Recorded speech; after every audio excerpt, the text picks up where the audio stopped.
मेहनत सारे स्टूडेंट्स करते हैं, फिर भी कुछ स्टूडेंट्स ही क्यों क्वालीफाई कर पाते हैं कॉम्पीटिटिव एग्जाम्स। सिलेबस सारे पढ़ते हैं, एफर्ट सारे लगा रहे हैं, पर क्यों कुछ ही स्टूडेंट्स जिहड़े हैगे ने क्वालीफाई कर पाते हैं। अज आपां उन्होंने पॉइंट्स से डिस्कस करना है। मेन अपना रहेगा डूज एंड डोंट्स। देखो तुसीं सिलेबस पढ़ रहे हो, सही चीज़ है, बट तुसीं डूज एंड डोंट्स ते वर्क कर नहीं रहे। जिहड़े बेसिक मैथड्स ने भी पेपर नूं किवें क्वालीफाई करना जल्दी तो जल्दी, उन्हां चीज़ां ते तुसीं वर्क नहीं कर रहे। थोड़े क्यों गलतियां हो रही ने, कित्थे मिसटेक्स ने, क्यों हमेशा पेपर थोड़े जे मार्क्स तो रह जाता है, इन्हां चीज़ों के उत्ते तुसीं वर्क नहीं कर रहे। हमेशा तुसीं सेम तरीके नाल पढ़ के चले जाते हो, जो पिछली बार किया सी उही इस बार करके चले जाते हो, तो गल बन नहीं पाती। तो कुछ आप नवीं चीज़ों ते वर्क करांगे, थोड़ा बहुत ये देखांगे भी पढ़ाई नूं किस तरह इंटरस्टिंग बनाया जा सकता है। इन्हां चीज़ों ते वर्क करने की बहुत ज़्यादा रिक्वायरमेंट है। सब तो पहला डूज एंड डोंट्स ते वर्क करते हैं जी। देखो सिलेबस अपने को बहुत ज़्यादा हैगा, मानते हो तुसीं जनरल स्टडीज़ है, polity, history, geography, current affair, static, GK, miscellaneous GK, computer, maths, reasoning, English, Punjabi, कितना ही सिलेबस है जी देखा जाए। हुण ये करना भी सारे सबजैक्ट्स कवर करने ने, ये थोनू पता है किन्ने टॉपिक्स हुंदे ने, वो सारे करने ने। कि ये पॉसीबल है? बिल्कुल पॉसीबल है। तो उन्होंने किस तरह करना है वो चीज़ पता होनी चाहिए है। तुसीं छड्ड के कुछ नहीं जाना, पर तुसीं सब कुछ करके भी नहीं जाना। तुसीं की करके जाना है या तुसीं सब कुछ का की करके जाना है, भी सारे टॉपिक्स का की करना है वो थोनू बस पता होना चाहिए। अज आपने मेन वही पॉइंट्स डिस्कस करने ने। देखो सिलेबस का तुसीं हमेशा ही पढ़ते रहने हो, पॉलिटी हमेशा ही पढ़ते रहने हो, जोग्राफी पढ़ते रहने हो, हिस्टरी पढ़ते रहने हो, करंट अफेयर्स पढ़ते रहने हो, पर इन्हां चीज़ों ते तुसीं फोकस नहीं करते। तो अज आप ये डिस्कस करांगे। जिहड़ा स्टूडेंट ये सारियां चीज़ां समझ गया, हो सकता है उन्होंने सिलेबस भी ना पता हो तो पेपर क्वालीफाई कर सकता है।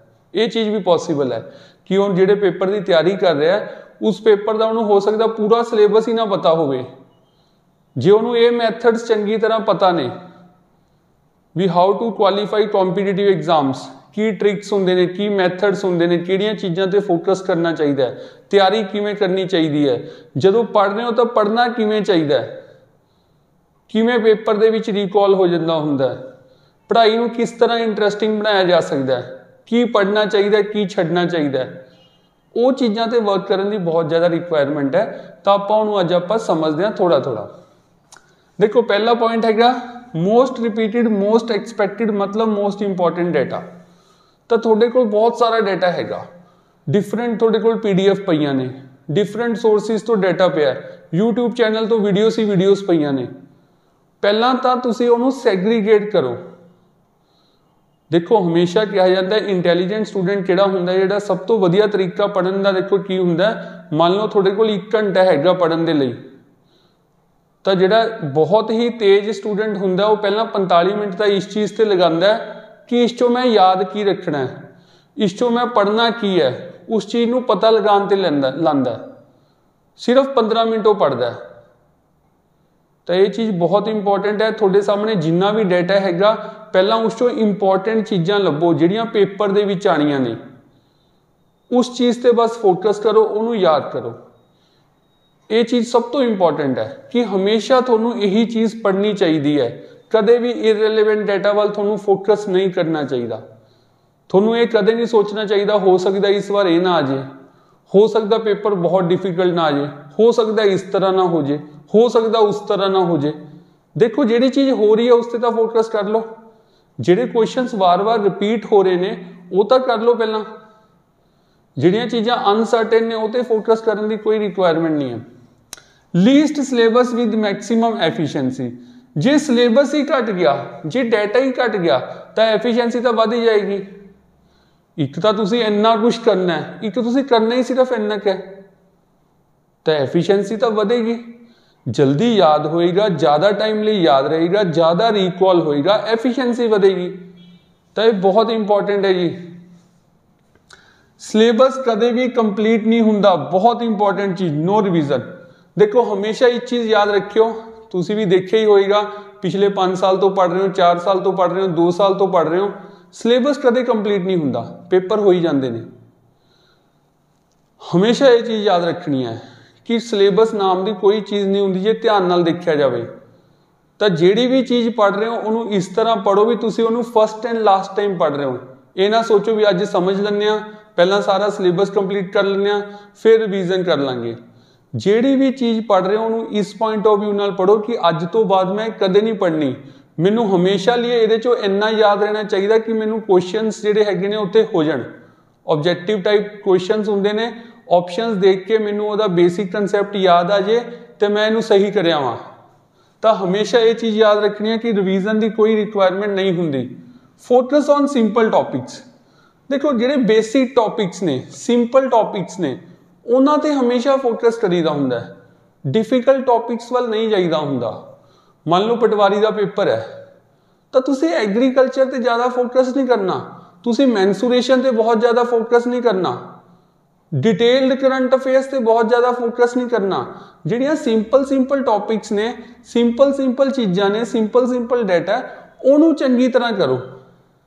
तुसी 100 चों 100 नंबर तो ना लैणे ने, तुसी सिर्फ जिहड़ा हैगा कट ऑफ क्लीयर करनी है, गौरमेंट जॉब लैनी है, तो तुसी बेसिक चीज़ां कंप्लीट करो, सिंपल टॉपिक्स कवर करो। उहदे चों जिन्ना आ रहा तुहाडा 100% अटैम्प्ट होना चाहिए, 100% एक्यूरेसी होनी चाहिए, उन्नी की कट ऑफ जाती है। बेसिक रूल है। Memory methods limited. देखो हालांकि हर तरह के मैमरी मैथड्स अवेलेबल ने।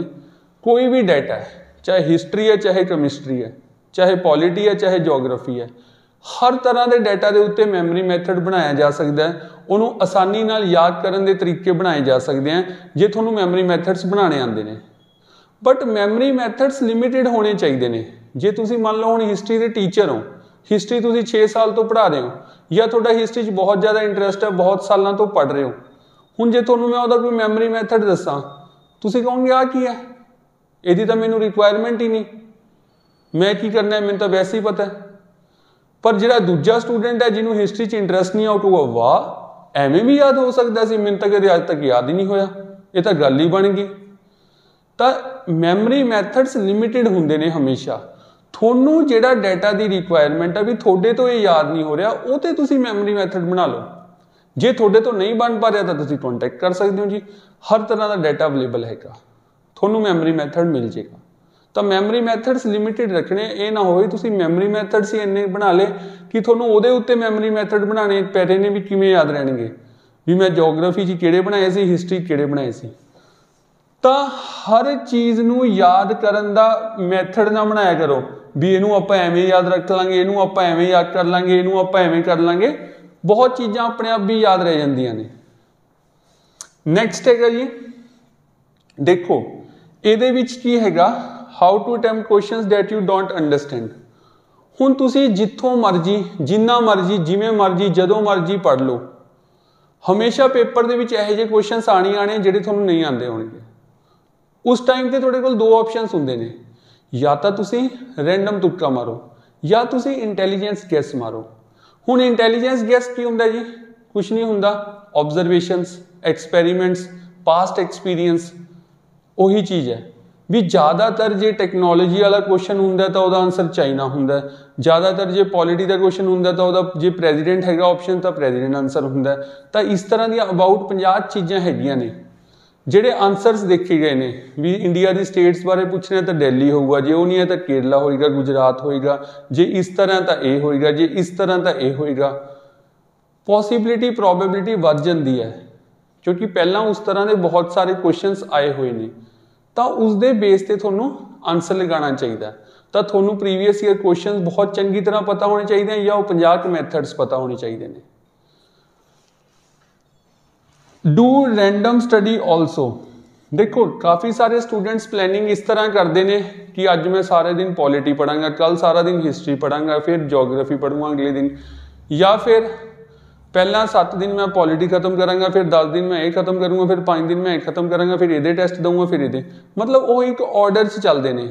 पर पहला बहुत ये होंदा सी, हुण हालांकि घट गया कि एग्जाम्स रैंडम भी आते हैं भी। पहला 10 क्वेश्चन ये आ गया, दूजा क्वेश्चन 11वां यदा आ गया, 12वां यदा आ गया, 17वां यदा आ गया, मतलब सब्जैक्ट्स चेंज होंदे रहंदे ने भी। 5 क्वेश्चन मैथ्स दे आ गए, फिर विच ही रीजनिंग आ गई, विच ही ये आ गया, विच ही हो गया। तो लास्ट टाइम तुसीं एक्सरसाइज दे भी पेपर देखिया होएगा, उहदे विच भी इस तरह सीगा। 40 मार्क्स वाला सिलेबस डायरैक्ट नहीं दिता होया सीगा। तो हमेशा ये याद रखा करो कि कुछ टाइम थोनों रैंडम स्टडी भी करनी चाहिए है, भी तुसी पॉलिटी पढ़ रहे हो विच ही हिस्टरी आ गई, विच ही जोग्राफी आ गई, तो थोड़ी मैमरी उस तरह वर्क करना स्टार्ट कर देंदी है, विच ही मैथ्स के क्वेश्चनस आ गए। हुण उस तो बाद है जी बहुत ज़्यादा तुसी ध्यान रखना है जो तुसी करंट अफेयर्स पढ़ रहे हो, बहुत इंपॉर्टेंट चीज़ है जी, बहुत इंपॉर्टेंट मतलब बहुत ही इंपॉर्टेंट चीज़ है। करंट अफेयर्स किमें पढ़िए, कित्थों पढ़िए, किन्ने पढ़िए, किन्ने टाइम दे पढ़िए, किस तरह याद करिए, इन्ने क्वेश्चंस ने बच्चों कोल, पर वो आंसर नहीं तुहानू मिल पा रहे। तुसी जी इन्ने एफर्ट्स ला रहे हो फिर जाके करंट अफेयर्स भुल रहे हो, मतलब कितना कितने तो गलती कर रहे हो। करंट अफेयर्स पढ़ते हुए स्टूडेंट अपना मैक्सिमम टाइम वेस्ट करता है। रीजन यही है कि वो हर तरह के सोर्सिस नू फॉलो करने की कोशिश करता है, तो सोर्सिस के उत्ते जो भी हुंदा वो सब कुछ याद करने की कोशिश करता है, क्योंकि उत्थे एक्सपैक्टेड डाटा बहुत ज़्यादा है। भी एक करंट अफेयर पढ़ रहे हो उहदे नाल तुसी रेलेवेंट इररेलेवेंट चीज़ां सारियां हुंदियां ने वो भी पढ़ते हो, बट आपां नू हमेशा ये समझना चाहिए कि करंट अफेयर्स बहुत ही लिमिटेड कन्फाइंड पढ़ने चाहिए ने, क्योंकि करंट अफेयर्स दे विच कुछ भी हो सकता है। तुसी कहोगे आ भी करंट अफेयर है, हो सकता है ये ना आ जाए, हो सकता है ये करंट अफेयर ना आ जाए, हो सकता है ये करंट अफेयर ना आ जाए, हो सकता है ये करंट अफेयर ना आ जाए, यदि तक कोई लिमिट ही नहीं है जी। तो करंट अफेयर के उत्ते बहुत ही ज़्यादा एफर्ट्स इस चीज़ से लगाने चाहिए ने कि उन्होंने पता लगाओ भी किहड़े करंट अफेयर तुसी याद रखने ने। वो होएगा पिछला ट्रेंड देख के भी किस तरह के क्वेश्चन आ रहे हैं पहला, तो वो चीज़ तुहानू पता होनी चाहिए है। बाकी करंट अफेयर्स में लैके स्टडी सोल्यूशन से वीडियो अपलोड हुई है, देख सकते हो भी करंट अफेयर्स नू बहुत ही अच्छी तरह 100% एक्यूरेसी पाने लिए करने लिए की करना चाहिए, 4 तरीके नाल कवर करने चाहिए हैं, तो तुसी देख सकते हो।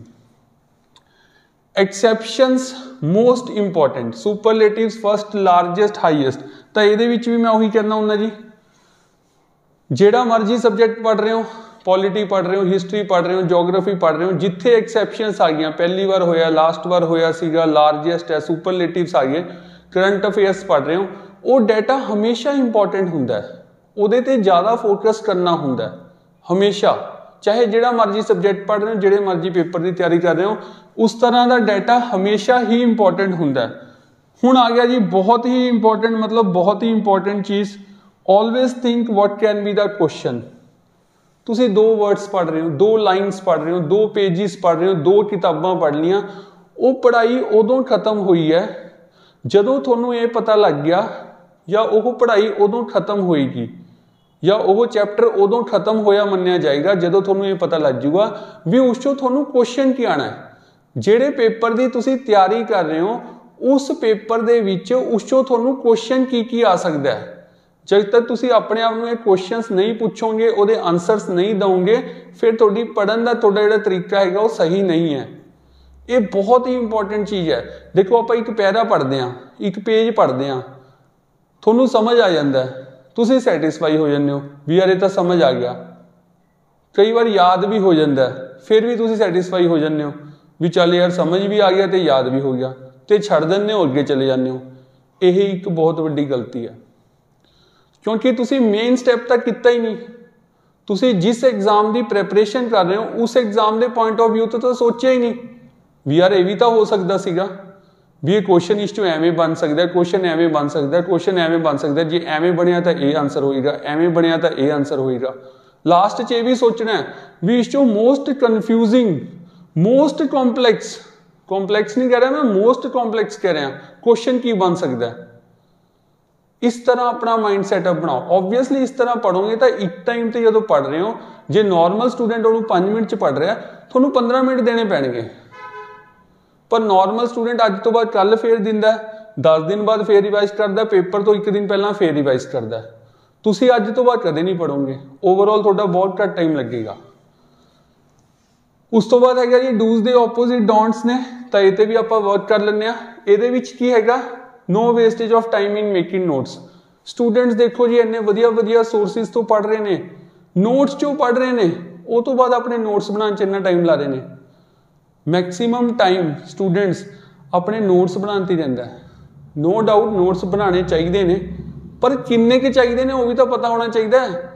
10 पेजां के नोट्स देखते हो, 20 पेजां के नोट्स बना देंगे हो। कई तो इस तरह के भी स्टूडेंट्स है ने।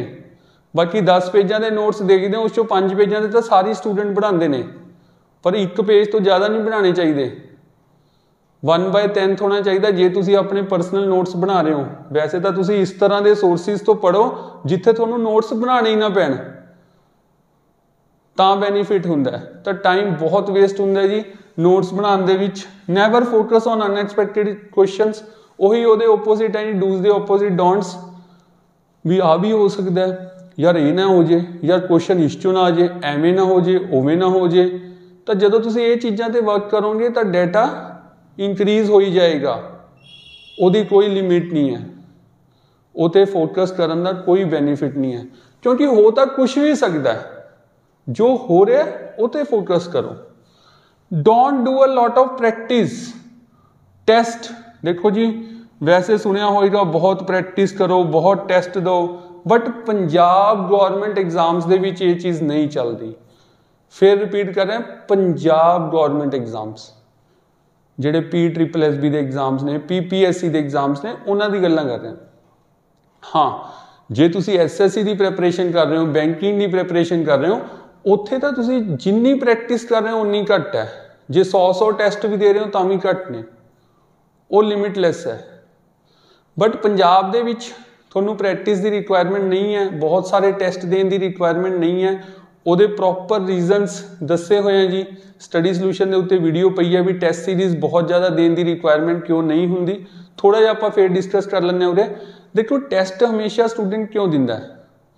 ਯਾਰ ਟੈਸਟ ਜਦੋਂ ਤੁਸੀਂ ਬਹੁਤ ਸਾਰੇ ਦੇ ਦਿੰਦੇ ਹੋ ਉਹਦਾ ਕੀ ਬੈਨੀਫਿਟ ਹੁੰਦਾ ਹੈ? ਜਦੋਂ ਤੁਸੀਂ ਪੇਪਰ ਦੇ ਵਿੱਚ ਜਾਂਦੇ ਹੋ, ਤੁਸੀਂ ਕੁਐਸਚਨ ਥੋੜਾ ਜਿਹਾ ਦੇਖਦੇ ਹੋ, ਤੁਹਾਨੂੰ ਸਮਝ ਆ ਜਾਂਦਾ, ਤੁਸੀਂ ਨਾਲ ਦੀ ਨਾਲ ਉਹਦਾ ਸੋਲੂਸ਼ਨ ਸਟਾਰਟ ਕਰ ਦਿੰਦੇ ਹੋ। ਅਦਰਵਾਈਜ਼ ਤੁਹਾਨੂੰ ਕੁਐਸਚਨ ਨੂੰ ਸਮਝਣ ਤੇ ਟਾਈਮ ਲਗਾਉਣਾ ਪਏਗਾ। ਜੇ ਤੁਹਾਡੀ ਪ੍ਰੈਕਟਿਸ ਨਹੀਂ ਹੋਏਗੀ ਤਾਂ ਤੁਸੀਂ ਇੱਕ ਵਾਰ ਕੁਐਸਚਨ ਨੂੰ ਰੀਡ ਕਰੋਗੇ, ਹੋ ਸਕਦਾ ਦੂਜੀ ਵਾਰ ਵੀ ਰੀਡ ਕਰਨਾ ਪਵੇ। ਤਾਂ ਪੇਪਰ ਦੇ ਵਿੱਚ ਕੁਐਸਚਨ ਨੂੰ ਰੀਡ ਕਰਨ ਤੇ ਟਾਈਮ ਲੱਗਦਾ ਹੈ ਜੇ ਤੁਹਾਡੀ ਟੈਸਟ ਪ੍ਰੈਕਟਿਸ ਨਾ ਹੋਵੇ। ਬਸ ਇਹੀ ਬੈਨੀਫਿਟ ਹੈ ਜਾਂ ਲੌਸ ਹੈ ਨਾ ਕਰਨ ਦਾ। ਬਟ ਪੰਜਾਬ ਦੇ ਵਿੱਚ ਤਾਂ ਟਾਈਮ ਬਹੁਤ ਹੁੰਦਾ ਜੀ। ਐਕਸਾਈਜ਼ ਦਾ ਪੇਪਰ ਹੈ ਤਾਂ ਬਹੁਤ ਟਾਈਮ ਹੁੰਦਾ, ਉੱਥੇ ਕੁਐਸਚਨਸ ਤਾਂ ਬਹੁਤ ਘੱਟ ਹੁੰਦੇ ਨੇ। ਤੁਸੀਂ ਸਮਝਦੇ ਹੋ ਇਸ ਚੀਜ਼ ਨੂੰ। ਕੁਐਸਚਨ ਪੇਪਰ ਇੰਨਾ ਲੈਂਥੀ ਨਹੀਂ ਹੁੰਦਾ, ਤਾਂ ਉੱਥੇ ਤੁਹਾਡਾ ਇੱਕ ਵਾਰ ਪੜ੍ਹਨ ਦਾ ਪੂਰਾ ਟਾਈਮ ਹੋਏਗਾ। ਤਾਂ ਜ਼ਿਆਦਾ ਪ੍ਰੈਕਟਿਸ ਨਾ ਕਰੋ, ਉਹਨੇ 'ਚ ਤੁਸੀਂ ਆਪਣੇ ਕਰੰਟ ਅਫੇਅਰਸ ਡਿਵੈਲਪ ਕਰ ਲਓ, ਕੋਈ ਸਬਜੈਕਟ 'ਤੇ ਆਪਣਾ ਹੋਲਡ ਬਣਾ ਲਓ। ਸੇਮ ਇਹੀ ਚੀਜ਼ ਹੈਗੀ ਹੈ ਜੀ, ਵੋਕੈਬਲਰੀ, ਫਾਰਮੂਲਾ, ਸਕੇਅਰਸ, ਵੈਦਿਕ ਮੈਥਸ। ਤਾਂ ਇਹ ਚੀਜ਼ਾਂ ਕਰਨ ਦੀ ਕੋਈ ਰਿਕੁਆਇਰਮੈਂਟ ਨਹੀਂ ਹੈ ਜੀ। ਵੈਦਿਕ ਮੈਥਸ ਜੇ ਕੋਈ ਕਰਨਾ ਚਾਹੁੰਦਾ ਸਟੂਡੈਂਟ, ਕਿਸੇ ਨੂੰ ਵੈਸੇ ਇੰਟਰਸਟ ਹੈਗਾ ਤਾਂ ਉਹ ਕਾਲ ਕਰ ਸਕਦਾ, ਕੰਟੈਕਟ ਕਰ ਸਕਦਾ, ਉਹਨਾਂ ਨੂੰ ਪੜ੍ਹਾ ਦਿੱਤਾ ਜਾਏਗਾ। ਸਰਟੀਫਾਈਡ ਟ੍ਰੇਨਰਸ ਹੈਗੇ ਨੇ ਇਹਦੇ ਵੀ। ਬਾਕੀ ਸਕੇਅਰਸ, ਫਾਰਮੂਲਾਸ, ਵੋਕੈਬਲਰੀ, ਹੁਣ ਇੰਗਲਿਸ਼ ਦੇ ਵਿੱਚ ਜੀ ਸਾਰਾ ਪੰਜਾਬ ਲੱਗਿਆ ਹੋਇਆ। ਸਾਈਨੋਨੀਅਮਸ, ਐਂਟੋਨੀਅਮਸ, ਵਨ ਵਰਡ ਸਬਸਟੀਟਿਊਸ਼ਨ, ਫਰੇਸਿਸ, ਈਡੀਅਮਸ, ਕਿੰਨੇ ਕਰ ਲਓਗੇ? ਹੋ ਸਕਦਾ ਤੁਸੀਂ 5000 ਕਰ ਜਾਓ, ਉਸ 'ਚੋਂ ਵੀ ਨਾ ਆਵੇ ਵਰਡ। ਹੋ ਸਕਦਾ ਤੁਸੀਂ ਕੋਈ ਵੀ ਨਾ ਕਰਕੇ ਜਾਓ, 3 ਵਰਡਸ ਆਏ ਤੁਹਾਨੂੰ, 3 ਆਉਂਦੇ ਹੋਣ। ਇਹ ਤਾਂ ਫਿਰ ਬਿਲਕੁਲ ਗਲਤ ਐਫਰਟਸ ਹੋ ਗਏ ਜੀ। ਜੇ ਤੁਸੀਂ ਇਹਦੇ ਵਰਕ ਕਰ ਰਹੇ ਹੋ ਤਾਂ ਇੱਕ ਬਹੁਤ ਹੀ ਵੱਡੀ ਗਲਤੀ ਹੈ। ਤੁਹਾਡਾ ਪ੍ਰੈਪਰੇਸ਼ਨ ਕਰਨ ਦਾ ਮੈਥਡ ਬਹੁਤ ਹੀ ਗਲਤ ਹੈ। ਕਿੰਨਾ ਕਰਨਾ ਚਾਹੀਦਾ ਉਹ ਵੀ ਤੁਹਾਨੂੰ ਪਤਾ ਹੋਣਾ ਚਾਹੀਦਾ। ਤਾਂ ਇਹ ਚੀਜ਼ ਹੈਗੀ ਹੈ ਜੀ, ਬਹੁਤ ਇੰਪੋਰਟੈਂਟ ਹੈ। Do's and don'ts for qualifying competitive exams. ਤਾਂ ਮੈਂ ਕਹਿਣਾ ਕੁੱਲ ਮਿਲਾ ਕੇ ਇਹੀ ਚਾਹੁੰਦਾ ਇਨ ਨਟਸ਼ੈਲ ਕਿ ਪੜ੍ਹੋ, ਸਿਲੇਬਸ ਕਰੋ, ਪਰ ਤਰੀਕੇ ਨਾਲ ਕਰੋ। ਪੜ੍ਹਨ ਦਾ ਤਰੀਕਾ ਬਦਲੋ। ਅਦਰਵਾਈਜ਼ ਕੀ ਹੋਏਗਾ ਕਿ ਜੇ ਤੁਸੀਂ ਸੇਮ ਪ੍ਰੋਸੀਜਰ ਫੋਲੋ ਕਰ ਰਹੇ ਹੋ ਤਾਂ ਤੁਹਾਨੂੰ ਸੇਮ ਰਿਜ਼ਲਟਸ ਮਿਲਣਗੇ। ਇਹ ਤਾਂ ਬੇਸਿਕ ਰੂਲ ਹੈ ਕਿ if you want to get the different results you will have to change the procedure, ਜਾਂ by following the same procedure you will always get the same results. ਕੁੱਲ ਮਿਲਾ ਕੇ ਜੀ ਰਸਤਾ ਤਾਂ ਬਦਲਣਾ ਪਏਗਾ, ਜਾਂ ਰਸਤੇ ਤੇ ਚੱਲਣ ਦਾ ਤਰੀਕਾ ਤਾਂ ਬਦਲਣਾ ਪਏਗਾ ਜੇ ਡੈਸਟੀਨੇਸ਼ਨ ਤੇ ਪਹੁੰਚਣਾ ਹੈ। ਇਹ ਤਾਂ ਸਮਝਦੇ ਹੋ? ਤਾਂ ਮੈਂ ਉਮੀਦ ਕਰਦਾ ਜੀ ਤੁਸੀਂ ਆਪਣੇ ਪੜ੍ਹਨ ਦੇ ਤਰੀਕੇ ਨੂੰ ਜਲਦੀ ਤੋਂ ਜਲਦੀ ਸਹੀ ਕਰੋਗੇ। ਐਫਰਟਸ ਤੁਸੀਂ ਨੋ ਡਾਊਟ ਬਹੁਤ ਜ਼ਿਆਦਾ ਲਗਾ ਰਹੇ ਹੋ, ਪਰ ਜਲਦੀ ਤੋਂ ਜਲਦੀ ਸਹੀ ਐਫਰਟਸ ਲਗਾਓ ਤੇ ਸਹੀ ਰਿਜ਼ਲਟਸ ਤੁਹਾਨੂੰ ਮਿਲ ਜਾਣਗੇ। Wish you all the best. Thank you.